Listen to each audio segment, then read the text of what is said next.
Bonjour, je suis Marion Sambla, présidente de Time for the Ocean. J'ai été sélectionnée dans les Échos comme faisant partie des 100 personnalités qui vont marquer 2026.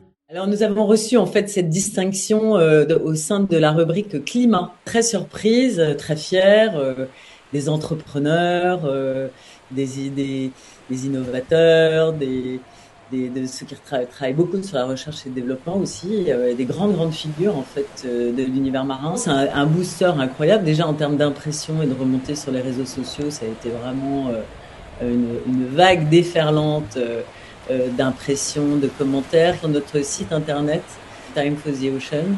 Euh, donc ça c'est vraiment formidable de faire connaître en fait notre positionnement donc art et environnement, puisqu'on sensibilise la jeune génération au travers des grands artistes contemporains.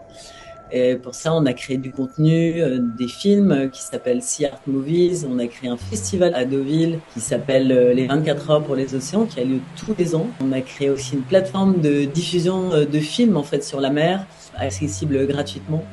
Donc tous ces contenus qui sont effectivement présentés sur notre site internet, il y a beaucoup de personnes qui nous ont interrogés, prennent contact avec nous pour voir comment on pourrait, d'une manière ou d'une autre, créer des partenariats et avancer tous ensemble. Je pense qu'aujourd'hui, c'est vraiment la question de tout le monde, grands entrepreneurs, les jeunes aussi qui sont extrêmement informés maintenant de ce qui se passe au niveau de l'état des océans et surtout comment on peut y remédier. Je pense que déjà la première chose, c'est d'y penser le plus souvent possible et puis d'agir à son niveau pour avoir des gestes éco-responsables et surtout quand on est au bord de la mer et qu'on arrive en vacances, vraiment faire attention à tout ça et essayer de préserver au maximum en fait ce littoral français qu'on a qui est une chance extraordinaire.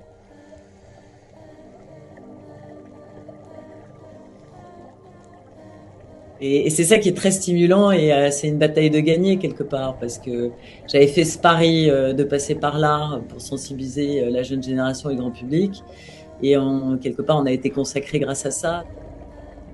On est en train de regarder un danseur en fait pour exprimer en fait une sensibilité liée à la mer et aux océans. Ça c'est une piste en fait qu'on est en train en fait d'explorer pour faire un 7e film, Sea Art. On va avoir un très beau festival aussi digital sur notre site internet, puis bien évidemment ce rendez-vous annuel incontournable à Deauville, aux Franciscaines, qui s'appelle les 24 heures pour les océans. On réunit des experts scientifiques, des artistes. C'est vraiment un événement aujourd'hui qui est devenu incontournable. Donc on se réjouit évidemment de retourner à Deauville et aux Franciscaines comme chaque année. Je vous retrouve sur Deauville la radio, sur une petite interview. À bientôt.